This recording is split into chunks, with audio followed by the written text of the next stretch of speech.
8:15. 8:15. Here we are. I think it's because I'm playing something.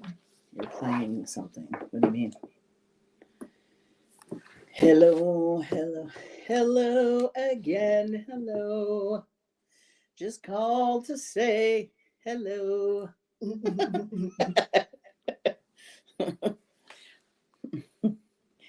What in the ever lovingly loving.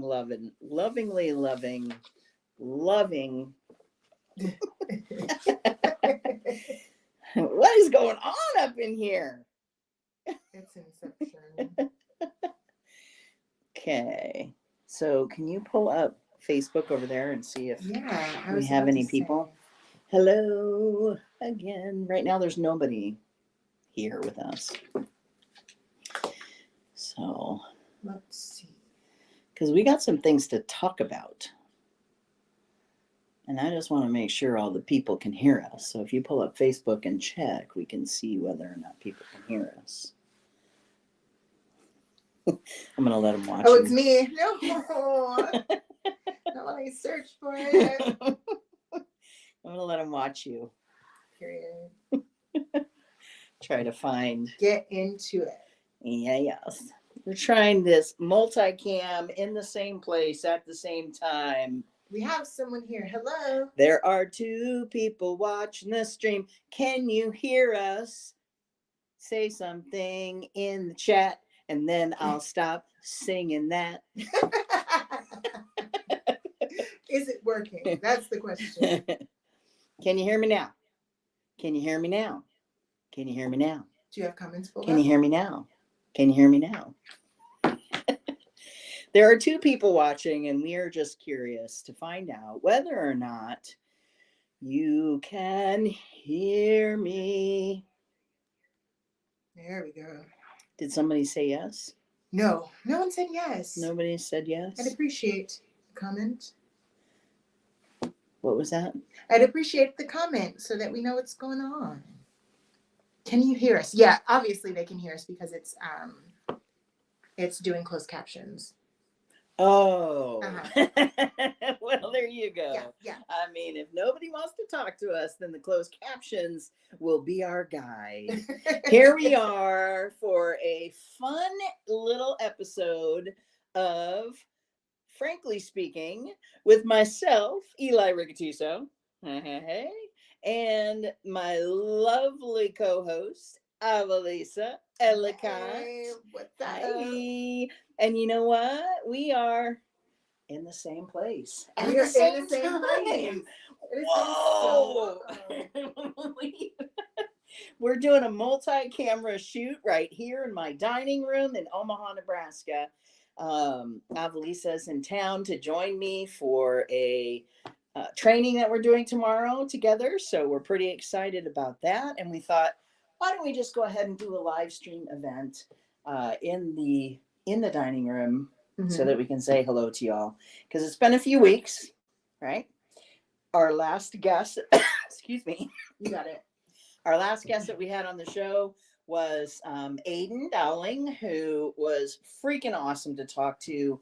Aiden he was the first trans person to be on the cover of a men's fitness magazine many years back. He's been on the Ellen Show multiple times. He's just an extraordinary human being, and he created this app called Trace, Trace, which is pretty awesome. It is a app that's created for and by trans folks and allies. Yeah. So it's actually open to trans folks and allies. Right now, from what I can see from being on the app, it's more so a lot of folks who are allies on the app. Which is totally cool. Or not allies, trans folks on the app. Yeah, I was about to say, really? I was seeing a lot of trans people. But everybody's considered an ally. So if you're on the app and you're a trans person, you're still building your network around allies. So it's all about coming together as allies within the app. So I think that that's really super, super cool, right? Yeah. And there you are. Now you're on Super camera. cool. So that was the last time that we were live. Uh-huh. We are going to have Aiden back on the show at some point because Aiden was really freaking awesome, and we had just a really wonderful conversation with him. So yeah. I enjoyed our conversation with Aiden, and I really enjoy what Trace is doing as an app and the connections that it's allowing people to have. I downloaded the app the day that we did the stream. Like during the stream, it was on the app and I was crawling through it. And the interactions that are happening there are absolutely amazing for trans people. Like it's really hard for us to find a sense of community and safety to an extent. And to be able to find that in an app like that, accessibility is absolutely beautiful. Yeah, I agree 100%. 176%. 176 percentage points. But you know what? There are a few things that I wanted to talk about today because as many of us are totally familiar with in regard to what's happening in the political landscape, we are approaching another legislative session coming up here in 2023. There was hundreds across the U.S. I believe it was close to 300 pieces of anti-trans legislation that was brought forward. There was hundreds of pieces of legislation that was anti-LGBTQ, the whole don't say gay crap that was going on in Florida, just all of these things. And on top of that, we are seeing a rise in hate crimes against our entire community, really. Yeah. You know, not just trans folks, although, you know, we are still losing Black trans women in really high numbers to violent crimes, you know, being murdered. And so, you know, tonight we're just kind of talking about some of that stuff, kind of unpacking it. There's yet another documentary that's been released by some cis white guy that thinks he's the expert, who interviewed a bunch of experts who think they're the experts and they're the only ones who should have a say. I believe he talked to a plastic surgeon. He talked to some healthcare providers, some therapists. And it's all based around just that hyperbole or the fear mongering and the hyperboil around who we are as trans people, trying to deny us of our legitimacy, so to speak. That's what pisses me off, is that we get into these conversations where they try and find some type of moral high ground as they are trying to understand us, and you know, they're trying to dig deeper into what it means to be trans. And it's like, no, what you're trying to do is question my existence as a person. And there is no way that you should be able to keep any type of moral high ground when you are questioning someone's existence.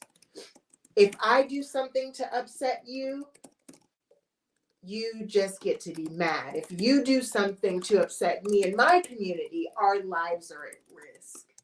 We lose access. We lose privileges. We lose rights. And it's very clear through all of the legislation being pushed. It's not like people are just trying to figure out who we are and why we chose to do what we did. They are bringing our existence into question. They are bringing our humanity into question. They're bringing the humanity of those that love us into question. The fact that there is this constant discourse about parents who are supporting their children and keeping them here on this earth by calling them by the right name and letting them dress and express themselves however they like. The fact that these parents are being villainized and demonized is just like, it blows my mind. Yeah. How someone could be on the other side of that and be like, that's right. You don't just. Yeah. I don't kick down your door, Greg. I don't look at what you're doing in your life.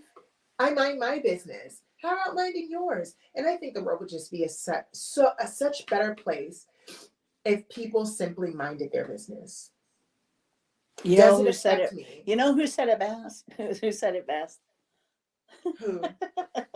Marsha P. Johnson. when they asked her what the P stood for, paying no mind is what the P stands for. And I mean, if more people were just like, look, I'm not trying to prevent my neighbors from living their lives, having access to health care. Like, I don't care. Like, I want them to have access to health care. I want them to have access to the things that they need. You know, it's like I was reading something recently around not only, you know, when we think about not having access to health care as trans people, there's other ways people are kept from health care. Like, for example, you have a lesbian couple and one member of the couple becomes disabled. Well, if they're married, guess what? Then the person who's maybe getting benefits through disability is no longer eligible for some of those benefits as a result. And so it's like when we if we're not willing to think about this and look at it in terms of the greater number of people that ends up being impacted. You know, like one of the biggest things that we hear the GOP saying it all the time. Stay out of my business. You know, I don't need more laws. I don't need more legislation. And it's like, well, then why are you trying to legislate trans people? Yeah. Like that, none of that makes sense to me. It just doesn't make sense. If you want them out of your shit, then stay out of ours. Yeah. Yeah. One of my favorite quotes is, what you eat doesn't make me shit. And that's just the way we should all be living our lives. Yeah. Because if you eat a spicy burrito from Chipotle with the hottest sauce that you can get and it's burning your asshole up, that's you and your asshole. Has nothing to do with mine. Who am I to come into your house, kick your door down, and tell you, don't eat that? Because if I ate it, it would hurt me. So you don't eat. No. Right. No. You know what? We just went to dinner at this lovely Thai restaurant near my house. You had a 3 heat and I had a 1 heat, but we both ordered a 1 heat. But at least we get that choice. Yeah. We get to make that choice as individuals.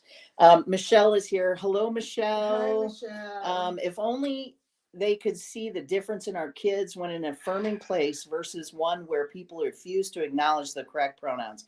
It's like night and day. And that is so true. It is, but they don't give a shit about the kids. They don't give a shit about the kids. Because they actually want to stop it from happening so young. Because they believe it is something that we'll get over. Look, I didn't transition until I was 50, y'all. I didn't get over it. It's not something you get over. Yeah. Because there's nothing wrong. There's no amount of anything that could have happened in my life that would have stopped me from becoming this person, because this is who I always was. This wasn't a phase. This wasn't like, sure, maybe at some point in my life I wanted to wear mini skirts and then I transitioned out of that into jeans. Like that was a phase. But the mini skirt was women's and so are the jeans. Like I think it's this lack of understanding. And I say it all the time. People want to understand. And it's just hard for them to realize that they don't have to. You don't have to understand. You don't have to. All you have to do is respect that it has not a goddamn thing to do with you. That's it. Yeah. As simple as that. But I think they come from a place of trying to understand, but instead of understanding me as a person that has nothing to do with them, they try to understand as if it was them. And because they are cis and they do not understand what it's like to be trans, they can't wrap their minds around it. And so they're sitting here trying to figure out how someone could express themselves as something they were not born as. And because they can't do it, they don't understand how anybody else could do it, how children are coming to the conclusions that they are who they are and speaking it. The thing is that some trans people who have more fluid identities, come to a place later on in life and they're like, yeah, I'm a woman. But most trans people understand exactly who they are very young, and it is society. Yeah. It is their peers. It is the adults around them. It is religion. It is politics. all of these other things that crush them down not to be who they are. It's what crushes them down to not express themselves or even open up their mouths and say, I am unhappy because of this thing. Yeah. Well, you know what? I mean, Michelle is extremely generous in what she's sharing here in the comments, but she was saying that Jade was in the hospital this weekend and everyone used proper Oh, pronouns for the first time. And it was amazing. Jade noticed. And that is the truth. yeah. Like, not only is it important for people to just respect people as adults, but our kiddos need to be respected, and it does make a difference. And thank you, Michelle, for always so generously sharing your experience. And I know that Yeah. it's not easy. I just watched I've shared it on my Facebook page. I don't know if you've seen it yet, Michelle, but there was a documentary done of three families with trans kids all living in Texas, I believe. And a couple of them, one of them like actually leaving Texas, like literally getting out of Texas, Yeah. the Shapleys, which is a family whose story I've been following since Kai came out as trans. And the powerfulness of their story is that mom was a radical right evangelical religious person and left the religion because she knew that supporting her child was going to keep her child alive. And if the religion wasn't going to support her child, then she certainly wasn't going to stay in it. And I can't believe that there aren't more parents who are willing to make that kind of choice and say, I'm out of here. I Yeah. can't do this. You cannot respect my child. I'm not sticking around. I think so many people get caught up on the sameness of it all, the comfort of knowing what the religion is and or certain societal groups and clubs and things like that, that it's so hard for them to be like, you are going to make my life difficult, peace. Like for me, I'm at a place in my life where there is no routine, there is no sameness about my life, even as a married woman, and so there's nothing in my life where I'd be like, no, no, no, no, I have to keep doing this thing because this is what my entire belief system stands upon. I have nothing like that, but when it's their entire belief system, they have so much trouble seeing the problems with it and calling out the problems. Yeah. Yeah. And it's just, I mean, it's just so incredibly hurtful and painful. Like that's just the other piece of it that I don't understand. I don't understand why it's so difficult for people to wrap their heads around understanding that if you legislate against us, that eventually they come for you. Mm-hmm. Like eventually they do. The only other trans kid we know just moved out of Nebraska. Too scary for her to raise them here. Oh wow. Good luck being Yeah. out of here. Yeah. Well, I hope they were able to move somewhere. One of the things that that little mini documentary, it's about 20 minutes long, 21 minutes Can long. you solo? What's that? Solo what? Your shot. Oh, yes, I'll solo my shot. Anyway, this documentary on Vice News, it's about 20 minutes long. And they were talking about that there are literally only 3 states out of the 50 that specifically have protections in place for trans families. So Mhm. parents, the kiddos, like they're not just going after the kiddos, they're not just trying to legislate against the kids, they're also legislating against families, Yes, they against are the parents, villainizing the entire villainizing the family. whole, like weaponizing the whole entire thing. It's like weaponizing our identity is one thing, but weaponizing the identities of We'll get snatched down for that. weaponizing our entire existence and our families is a whole nother thing. Yeah. Like, you know what? Here's the bottom line.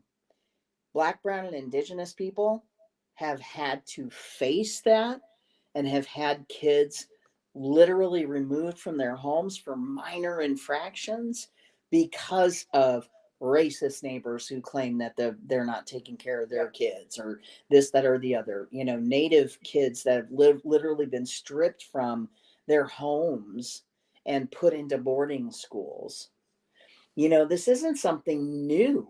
Yeah, I think that's the thing, is that we have not addressed the problems as a society. Ooh, been a little loud there. I don't know what happened, but we've not addressed the problems as a society, and because we have not addressed these problems, we are bound to repeat them. And the thing is we're repeating them for different communities over and over and over again, and we keep saying we need to fix it. We need to do something to actually make a change in the way that we approach these things. And instead, we just continue. We don't continue. They continue to make the same mistakes over and over again. And the thing is that they play different groups against each other.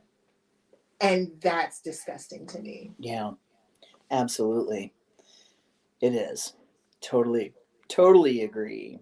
So we do have a couple of people watching. Again, if you have any questions or comments, just like our good friend Michelle, feel free to post those in the chat, and we will address those as they come up. That's my dinner. So yeah, we literally came back and sat down. We thought, what the heck?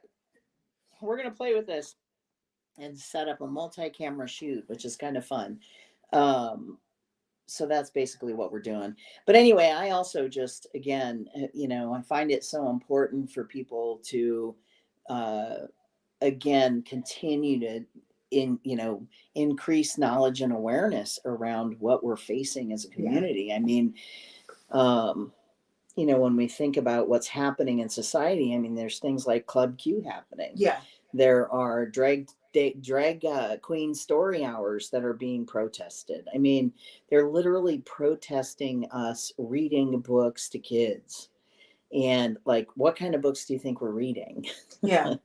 That's what really like blows my mind about drag queen story hour. It's like, think about half of the things that you let your children watch on television, and you're upset because of a drag queen. She is scantily clad. She has on 17 pairs of pantyhose.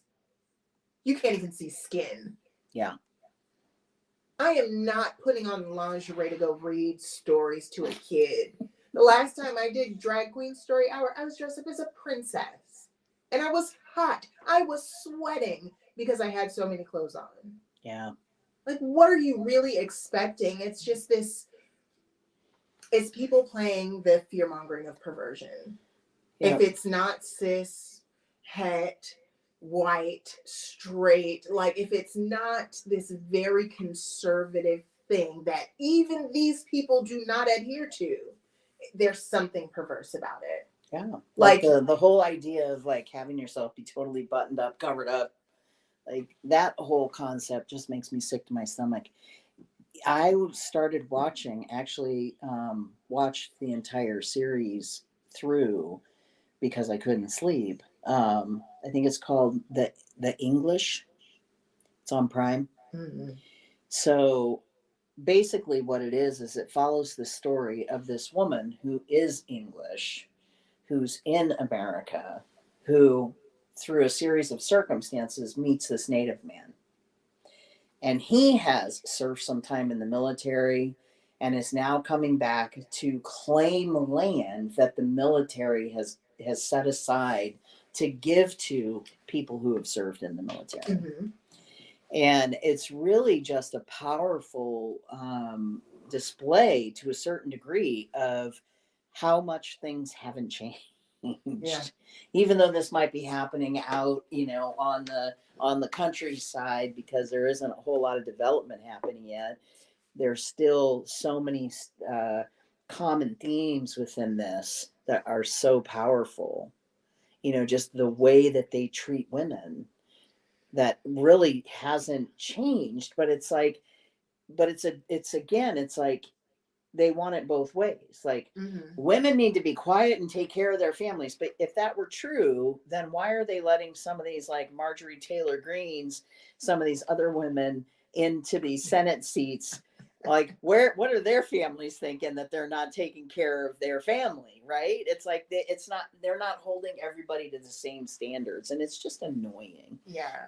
It's just I was really going to say annoying. something that would have required earmuffs for young children, mostly around the subject of anything not adhering to this very conservative view of life just automatically being a perversion. Like, if you have children watching, please earmuff them.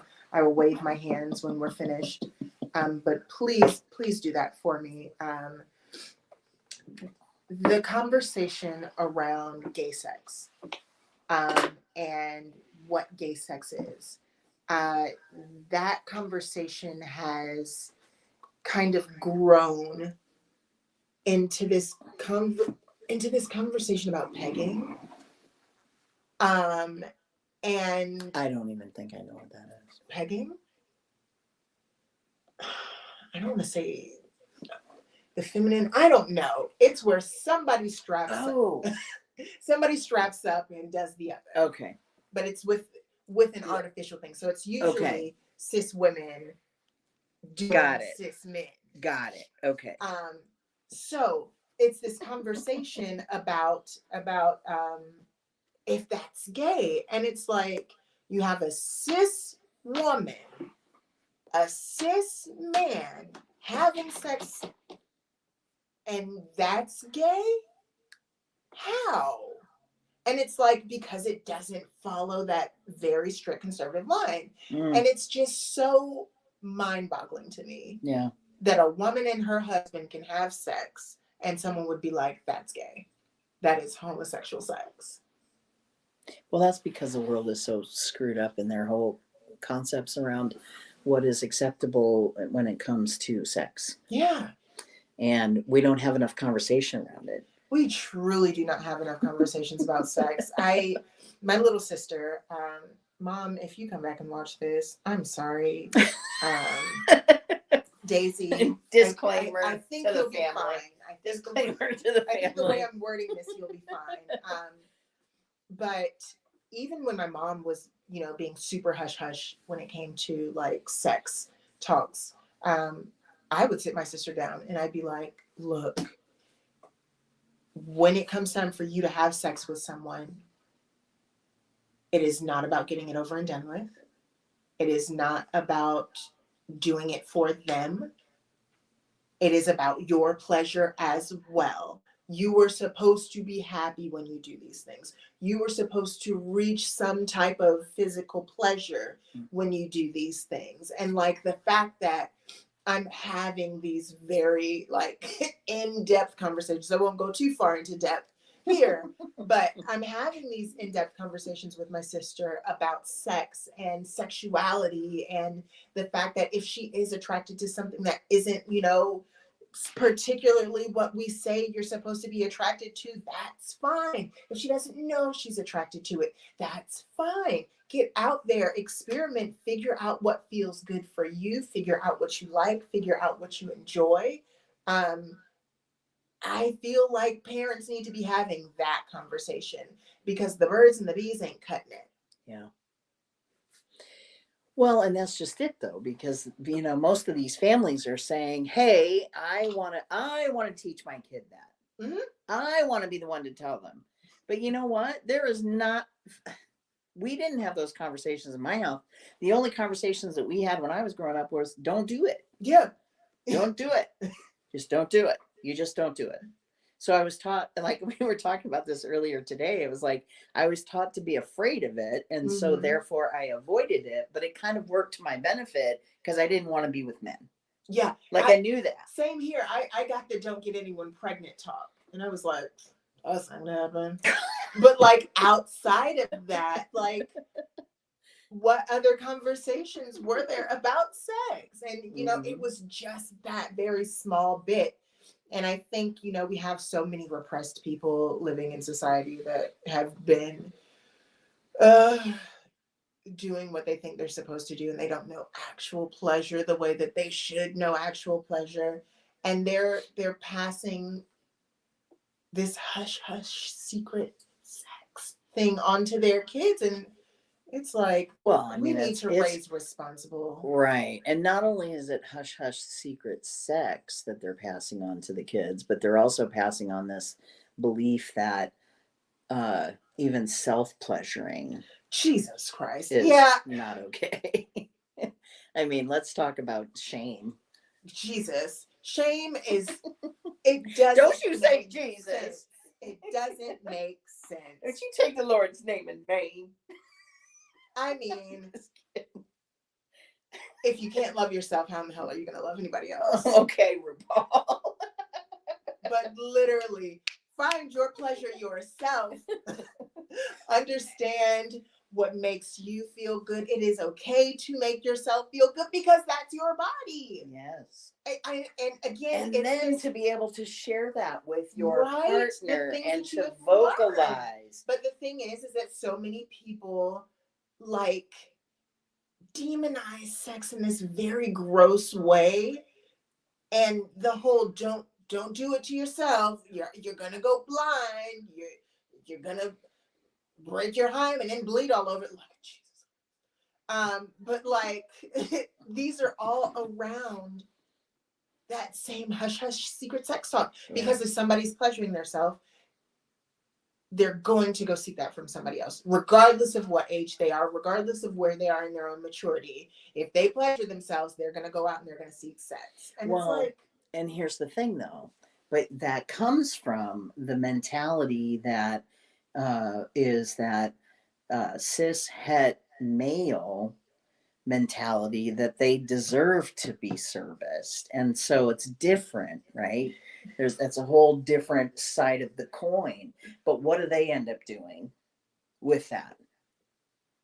They end up causing a great deal of harm. yeah. And so it's where do we go in that regard? Now I know that there are a lot of parents today who are and when I say parents, I'm talking about to men who have kids, to women who might have kids, straight couples, gay couples, queer couples, anybody who's raising a family today, right? Mm-hmm. But what I see is the folks like us who lean more to the queer side.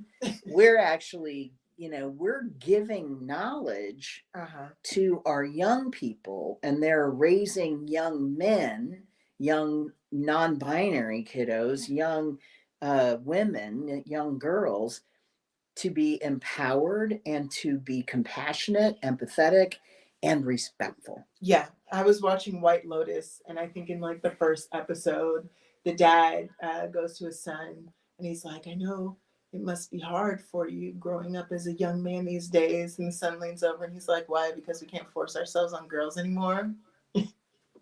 And it was like, oh, I love these newfangled kids. I'm going to have to check that out. I saw something about White Lotus, and I was like, what is that? Because I hadn't heard of it. So you need to tell us a little bit about it. Oh, I can't. I told Jay that I wanted to watch it because I see interesting things that I like to watch. And he said it looks stupid. And so I was like, okay, I'll watch it myself. And he was like, wait. And so recently his friends started talking about it. And so he sat down on the couch the other day and he was like, can we watch White Lotus? And I was like, oh, how dare you? But we watched it. So we're only 2 or 3 episodes in. So I don't know a lot about it. But from everything that everybody's saying, it's like super duper queer and like just beautiful in the most beautiful ways. Oh. I'm enjoying it. It's so funny and awkward, and it gives a very real representation of being in the service industry and dealing with rich people. Oh. It gives a very real view into how a lot of people with wealth and money view those who serve them. Mm. And it's not even like demonizing, but you see how people disregard people that are serving them. And then you also see the monsters who believe that those who are doing the service for them are beneath them in that moment in life. There's one character in the show, and I hate him. Okay. I hate him real good. Okay. Well, for someone who, coming from someone who has worked in the service industry myself, put myself through college working in the service industry, and I mean, I know exactly the feeling. Like you can tell when people come in and they're respectful and kind, and then you can tell when people come in and they're just freaking assholes. Mm-hmm. Like there's a restaurant, I think it's called Ed DeBevick's. There's a restaurant in Chicago. Mm. I don't know if it still exists, but at one point there was this restaurant where they literally paid the employees to be rude to customers. Oh, there's a lot of them. I love it so much. I would never go there. I'd cry. But I probably would too. I would definitely. I would have loved to have worked there. See, that's the thing, because although there were times in my service industry background where there were things that happened that I was like, oh no, you know what? You are not going to get away with that. And it was, like, for example, I had to work over Thanksgiving once. And I had this big table in my section. I wasn't sure whether or not I was ever going to there was ever going to be a party sat there, but I was like, whatever. Well, of course there was. Uh-huh. And I want to say, I think it was a party of 6 or 7, maybe 8. And, I get their waters and everything, come up to greet them. There's a pile of quarters on the table. And the old guy, who was footing the bill, had to inform me that this pile of quarters was there for a reason. And I was like, oh, this ought to be good. For everything you do right, I will throw another quarter on the pile. For everything you do wrong, I will take a quarter away. He goes, now, what do you think of that? And I looked at him and I said, what I think is, you don't have enough quarters. I was about to say, Papa, unless we talking rolls of quarters. And the banks are closed today. And his whole family just busted out laughing. They were like, oh my God, Dad, you have totally met your match today. And I loved it because you know what? He did. And so it was like, anytime he asked a question that was just dumb as F, like he's like, so this turkey and potatoes, is that real turkey? No, it's turkey jerky. It's been hanging out back drying for weeks, and we saved a special batch just for you. But it was like anytime he asked something really dumb, I just was like, I'm gonna give it right back to him. And guess what? He didn't have enough quarters. I'm sure he did. But he left a decent tip. I was pretty appreciative of that because I think his family was like, you better tip this person because they done had your number. My experience in the service industry was through entertainment, through drag. And I think, we think about drag and we don't really categorize it as service industry, but it's 100% that, because my takeaway, yes, in certain places, I'm not going to call anybody out, they will pay you $25 to come and do 2 numbers. And that's not enough. No. And so a lot of what we get comes from the people that we interact with. And the way that I cultivated my stage persona, I cultivated it in a way where I was able to set up boundaries in a way where everybody would be like, oh, she's so mysterious. But also I'd be able to break through that and be like, hi, let's have this one-on-one interaction. And then on top of that, because that's building those relationships of people that are going to continue to come back to your shows and tip you every time, you're also dealing with the crowd and the people that are standing there. And sometimes, yes, you get the person who sees you in the middle of a dance number and they just throw the dollar, so you don't even have to stop what you're doing. You get the people that will hold the dollar out to you and you take it and the interaction is over. And then you get the person who has 15 $1 bills and they stand there with the stack and give them to you one by one, and you've missed about half of your choreography because you were trying to sit here and entertain this person, but at the end of the day, everybody else just gave you $1 and this person gave you 15. So this little performance that we're doing right here is worth it. And so it's. So what is the moral of the story, Avalisa? Is the moral of the story that if you're going to give more than $1, give big bills. Give big bills. Give big bills. Give them quick. Trust me. Give me a 5. I will give you some love in that moment for more than $1. But look, there was this man in Austin, Texas. I wish I could remember his name. He came to like 6 or 7 of my shows. And the first show that he came to, he was standing on the side and he had his hand out. Excuse me. And I was dancing hard. And so I grabbed the bill. I had the one-on-one interaction with him, never looked at my hand. And then as I was going through, like I had looked at a few of the other bills. The big bills kind of stand out to you. I saw that it was a big bill, didn't see what big bill it was. And as I was going through after the performance, I was like, oh, that man gave me a 50. And I was like, I need to go find him and thank him. And so I found him. I said, thank you. He bought me a shot. I stayed with him for like 5 minutes and then went about my business. Came to the next show, $100 bill. Wow. I said, and I looked because I saw him and I looked and I was like, sir, come here. And I sat him on stage and did the rest of my number while he sat on stage. Mm.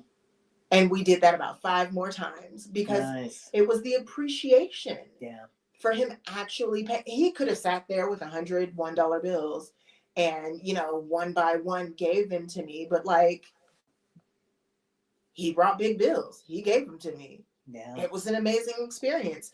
I thanked him for the experience. Luckily, he didn't want, you know, anything extra or illegal. He was just a nice guy with a lot of money to spend. Do people really honestly ask for that? Yeah. Oh, it's gross. Especially there's a level of entitlement after somebody tips you, especially if they tip you more than $10.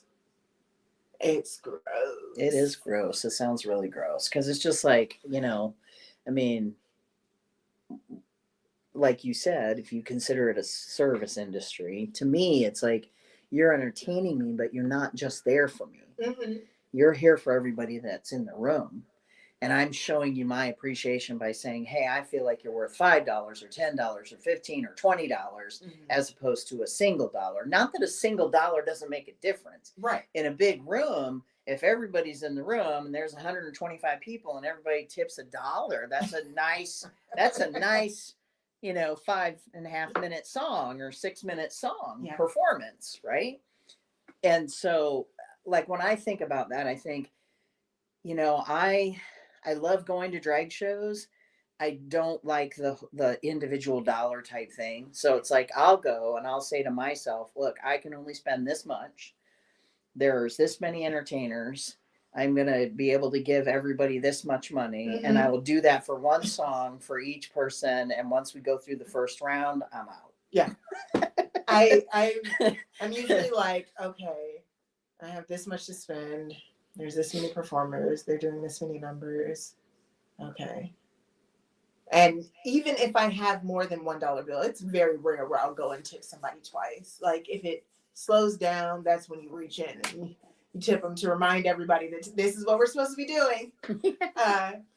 But you know, if I have $3 that I'm going to tip someone, I fold them all together and I hand you the $3. It's about monopolizing the time of the performer who has thought this number through. They have a plan of what they're going to do, and only so much of that time is spent collecting dollars. Now, if I am in a floor-length gown, corseted to high hell, and there is a microphone at the end of the stage, walk to the stage, hand me dollars. That's the time to do the one by one, because I'm not going anywhere. I'm standing here collecting money. Yeah. There's a lot about drag culture that I think people don't understand, especially with RuPaul's Drag Race. I think RuPaul's Drag Race kind of ruined in-person drag culture for drag queens.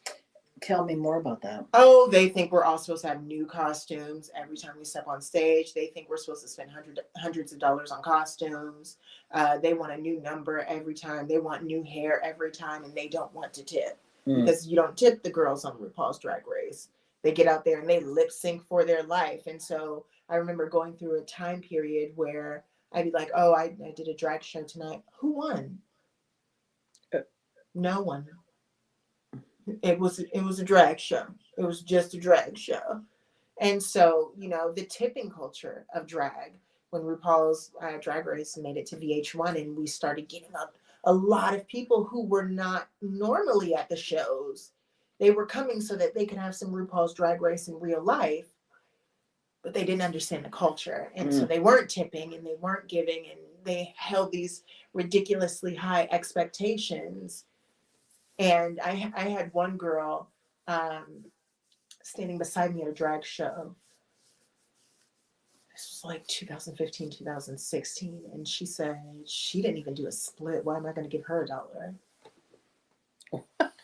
Okay. And then the next person that came out, she was like, I saw her 3 weeks ago in that costume.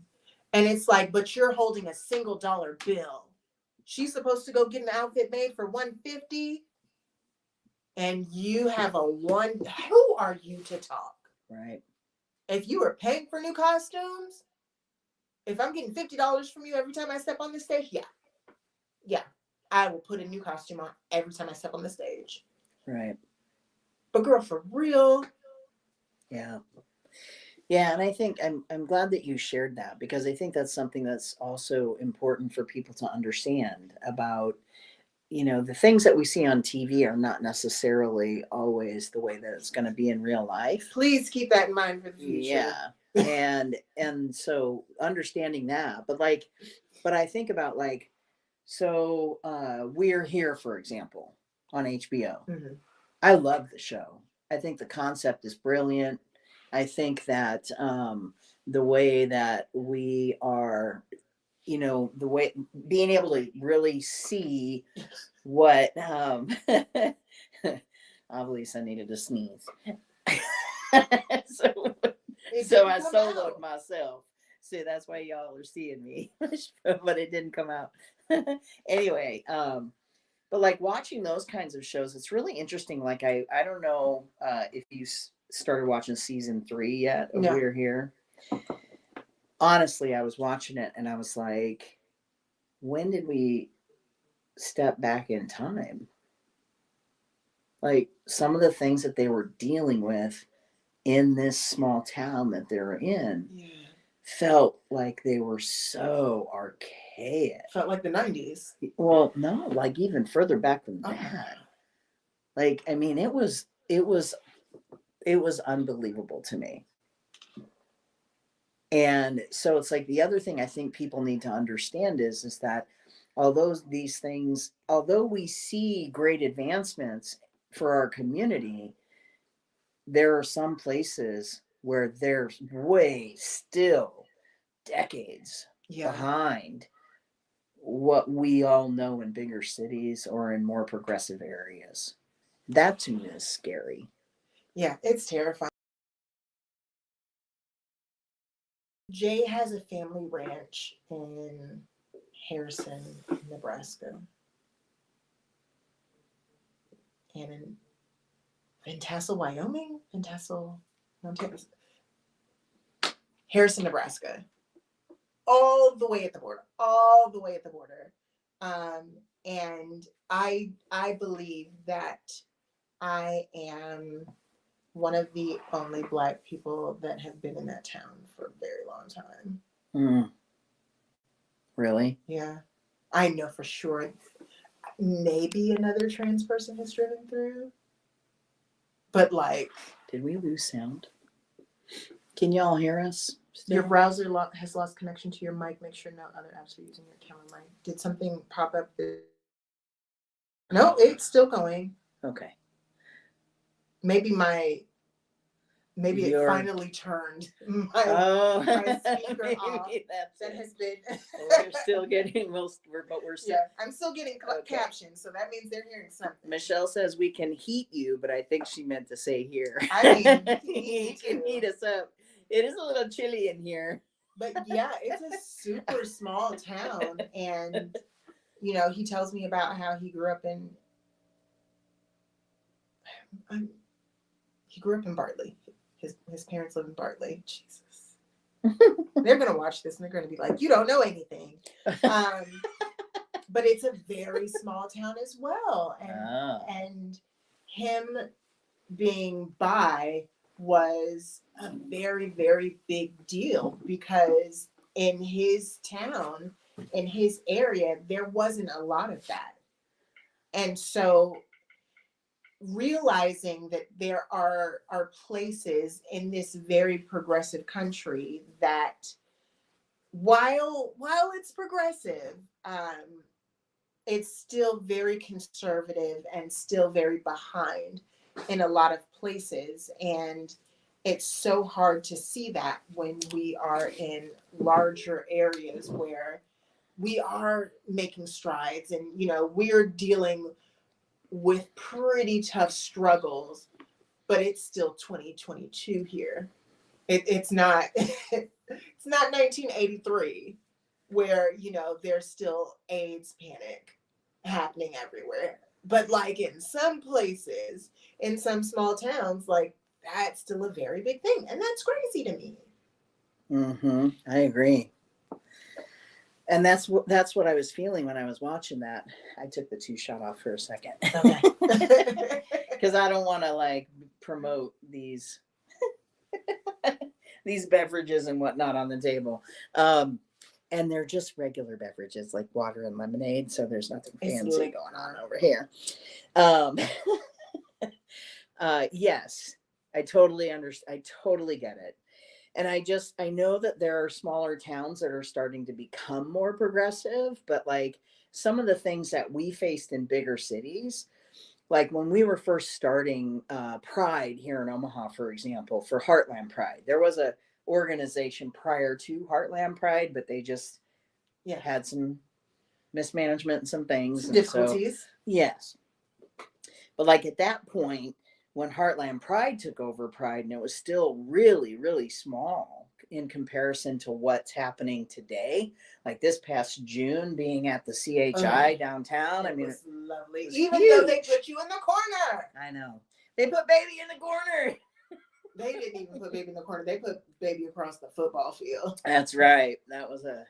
They moved me the second day, though. I don't know if you knew that, but I didn't. Yeah, they moved me up closer to where all the rest of the things were. But anyway, you know, back at the inception of Heartland Pride, moving forward, you know, to then go to places like I went on the Pride Tour, the Speaking of Happy Pride Tour this summer, and I went to Norfolk, Nebraska, that for their second Pride. Mm-hmm. I was there the year before. Well, actually, it was the year prior to the pandemic was when they had their first Pride, which was really beautiful and heartwarming because it was just like these were kiddos who have been feeling so alone for a long time. You know, Hastings, I went out to Hastings Pride. That was amazing because they've actually been doing Pride out there for a number of years now. So it was pretty large event. And there are folks like us, Brandy Bozier. I don't know if you know Brandy. Brandy's pretty cool, trans woman. She was one of the founders of Hastings Pride. So it's just cool to kind of go to these different places. I went to Winnebago, the reservation. Their Two Spirit organization had their first ever Pride this year. And so seeing some of those things and some of the changes, but also seeing kind of how far back some of those smaller areas are, because there's still so much education and still a lack of knowledge and awareness that needs to be updated and upgraded and understood. And I think that that's where, you know, when we see this pushback is typically coming from these archaic ideologies. Yeah. Like I shouldn't have to explain to you what's in my pants. It shouldn't matter. Why can't you just respect me for me? Why can't you just mind your business? Yep. Why Exactly. can't you just mind your business? It's like somebody walking up to you and being like, "Is your bank card a Visa or a MasterCard?" If only it was that question. Like, I feel like Visa. Well, I prefer MasterCards. You don't have a MasterCard? That doesn't make sense. The fuck are you talking about? Why do you care? Why is this anyone's business? That's how I feel. You are supposed to have a MasterCard. Oh, well, I have a Visa. I have a Visa. It's fine. It works. I still buy things. It doesn't make sense. It makes zero sense. I am never going to look at a MasterCard or a Visa in the same way again. It's a good analogy. It's a good analogy. It's an awesome analogy. For people to just mind their business about things that have absolutely nothing to do with them. Does the person at the checkout need to know if it's a Visa or a MasterCard? Maybe. Depends on if I'm checking out. If I walk in the store, they don't need to know whether I have a Visa or MasterCard. Right. But if I'm checking out, yes. At that point, it's probably pretty necessary for them to know. But I mean, if you think of modern technology today, when you put your card in there, you don't have to tell it. It just knows. It just knows. It just knows. But at the same time, like, I'm sorry, but my mind does is all anybody else need to know? No, it's nobody. Those dirty little credit cards. An American Express, like. Oh my God! See, we totally left out the American Express until now. American Express. Is there any others? I mean, we're an inclusive show. There's one. You left out the American Express. There's one more. No, you cannot be an American Express. Discover. Oh, I'm see, so we're really Discover cards after all. We are Discover. I feel terrible. I'm sorry for those that use Discover cards. We were trying to be inclusive. We didn't plan out this conversation. We did not plan this was all. We want Discover. We were stuck in the credit card binary. We were stuck in the credit card, Visa, MasterCard binary. How dare us forget about the American Express and the Discover card? I have a Visa and a MasterCard in my wallet. So, you know what? Look. I do too. I don't have a Discover. I don't have a Discover either. And American Express is completely too elite. I want one just so that I can pull out my American Express with different numbers on it. Well, but I mean, it is, it's okay. Did you think that they lost? There was nothing on the screen, no captions whatsoever. That's because we were laughing. We were laughing. It's a delay. So what is it? What's the word I'm looking for? Elite. It's elitism. The American Express card is an elite thing. Like, that's always how I saw it. That's how I saw it. But I mean, I've gotten applications in the mail, just like you get applications for the Visa and the MasterCard and all those, right? For the actual credit cards. Mm-hmm. And when I opened it up, and it was like, you had to make a certain amount of money every year in order to get an American Express. And I was like, well, that's just gross. That's my problem with capitalism. It's gross. I wish there was another way to exist as a society. However, I want an American Express. Tomorrow in training, I'm going to try to bring this up.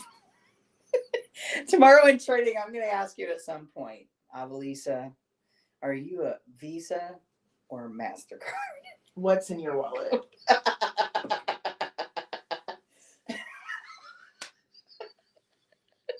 I think at some point we should just stop talking and being like, hey, what's in your wallet? What kind of card do you have? What's in your wallet?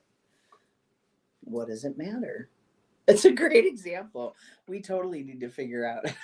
Yeah, I want to find a space We're gonna for find a us to just spot. like walk up to someone random and be like, What's in your wallet? what's in your wallet? Do you have a Visa, Visa, MasterCard, American Express, Discover? Oh, you got an American Express? Okay. I want to go out with you.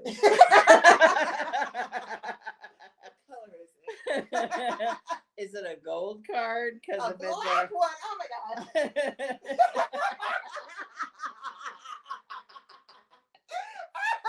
Oh my god. We should just ask everybody to take a credit card out, lay it on the table in front of them. How many American Express cards we got in this room? Let me see how thick that is. Oh, that's heavy.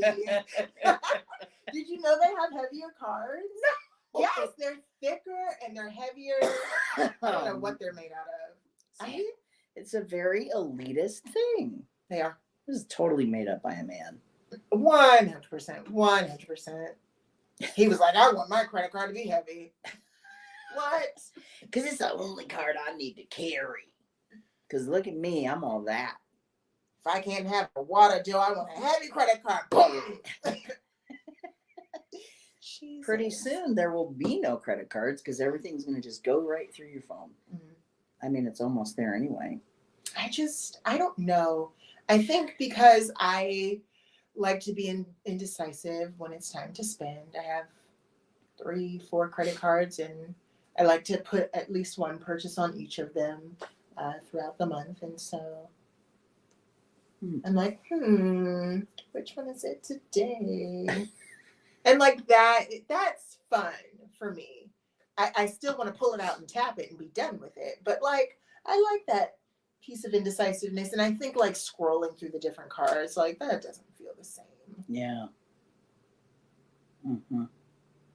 Interesting. But one day it's not even going to need our phones. It's going to be in our fingerprint. That's right. Oh, that's going to be a scary day for some of those radical right extremists who are worried about being tracked everywhere. Okay, so as we are at our hour, just FYI. As a veteran, as someone who's in the military, as someone who understands intelligence and monitoring of people, you're not hiding. You're not hiding. So, all the people scared about getting microchipped, you're carrying one around. Got an Alexa, she listens. Didn't get an Alexa because she listens, your phone does. Your TV does. Everything does.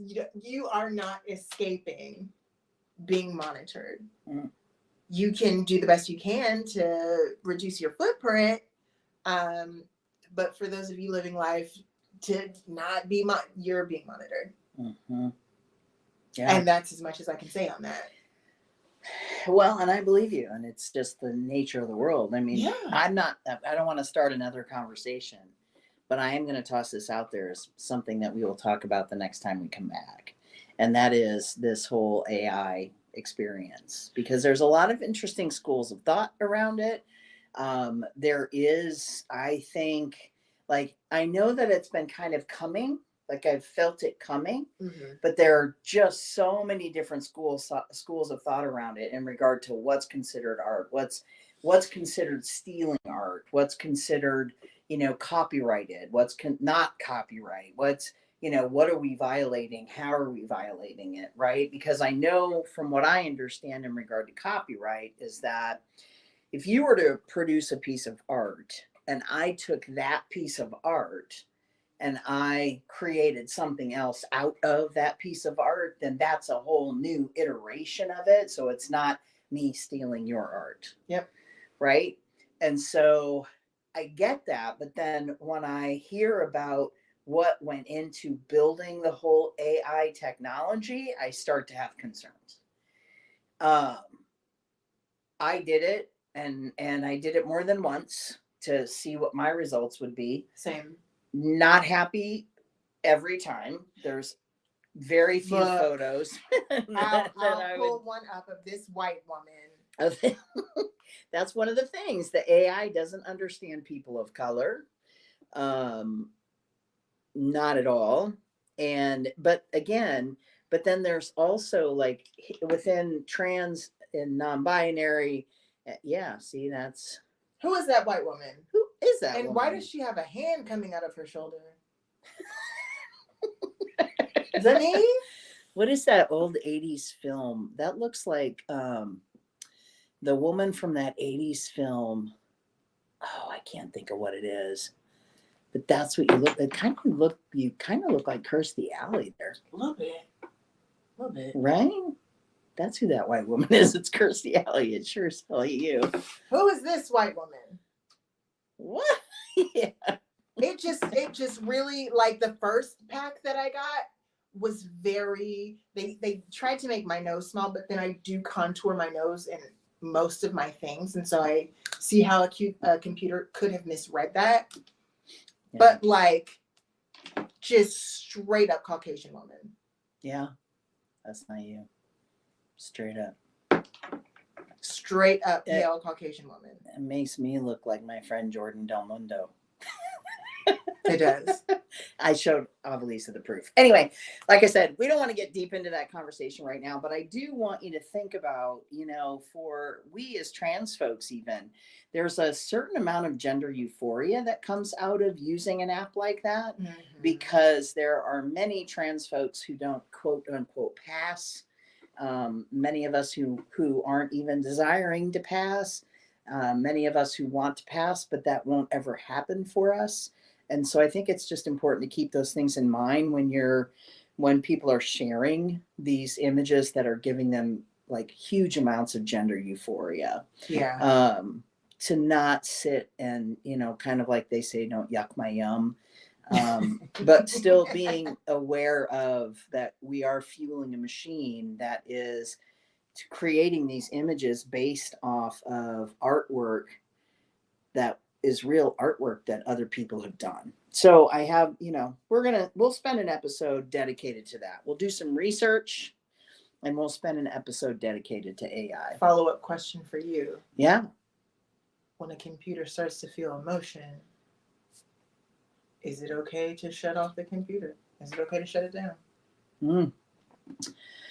Wow, that's an interesting question, because again, how do we know if it really truly does feel emotion?